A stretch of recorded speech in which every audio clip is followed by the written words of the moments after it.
Guys, tignan nyo naman ang aking tanim na kamoting kahoy, di ba? O, pag may tanim, may aanihin. Ayan, ang lalaki ng bunga niya, oh guys. At saka alam nyo tong kahoy na to, white. So, ayan yung kahoy niya, oh. Ayan yung kahoy niya.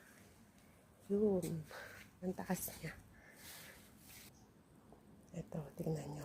O, di ba? Ayan. Laki.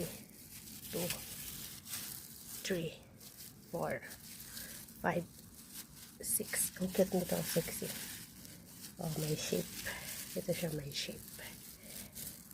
Panay kasi yung ulan dito, kaya madali ko siyang nabunot.